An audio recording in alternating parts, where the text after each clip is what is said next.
Tips mendidik anak yang ke-19, iaitu pastikan emosi positif ketika bersama anak-anak. Dalam kita bersama anak-anak ni kan bercakap dengan mereka, penting untuk kita tahu dan sedar apakah kedudukan emosi kita. Sangat penting kerana apa saja emosi kita ketika itu akan beri pengaruh besar terhadap anak-anak kita ni. Macam saya ingat kata-kata Ustaz Agim, dia kata jangan keluar rumah selagi orang di rumah tidak senyum sebab kita. Sungguhnya kita juga janganlah balik rumah jika orang di rumah mungkin tidak akan senyum sebab kita. Seperti saya kongsikan sebelum ni kan, kita jaga sekiranya kita itu hubungan kita dengan Allah, maka hubungan kita dengan ahli keluarga itu private life kita akan jadi baik. Dan bila kita keluar rumah, insya-Allah public life kita, iaitu hubungan kita dengan orang lain juga akan menjadi baik dan dipermudahkan. Jadi penting kita sebagai bapa untuk saya menjaga emosi kita bila berhadapan dengan anak-anak dalam rumah. Jagalah emosi kita sendiri. Macam mana kita respon terhadap anak.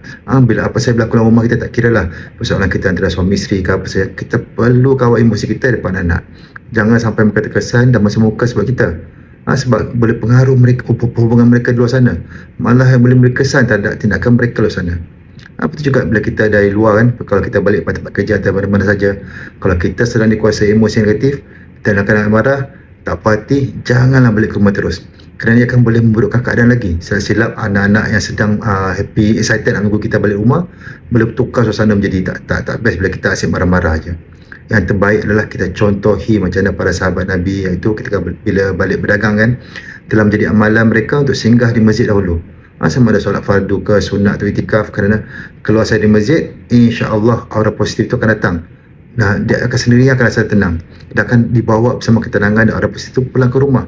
Satu lagi kita boleh lakukan adalah kita boleh menunggu di rumah sampai datang kembali ketenangan dengan baca atau mendengar surah-surah, atau kita pasangkan radio ke, zikir, selawat atau istighfar sehingga kita merasakan ketenangan itu.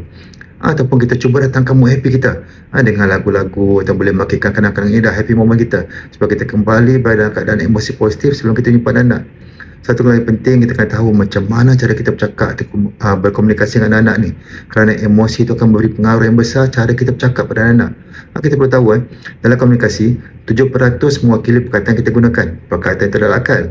38% adalah intonasi kita pula, macam mana kita melontarkan intonasi kita. Intonasi itu adalah hati dan jiwa kita.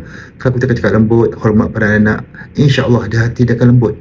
Dan 55% lagi adalah fisiologi, iaitu sifat fizikal kita, gerak tubuh kita, mimik kita, perasaan kita. Penting untuk kerana melambangkan emosi kita. Sebab itu penting kalau kita tak faham ni walaupun perkataan digunakan itu baik, jika intonasi dan mimik kita tak selaras tubuh kita, maka impak pada itu amatlah berbeza. Kita kena selalu ingat, jika kita tidak bahagia, macam mana kita hendak membahagiakan orang lain. Wallahualam.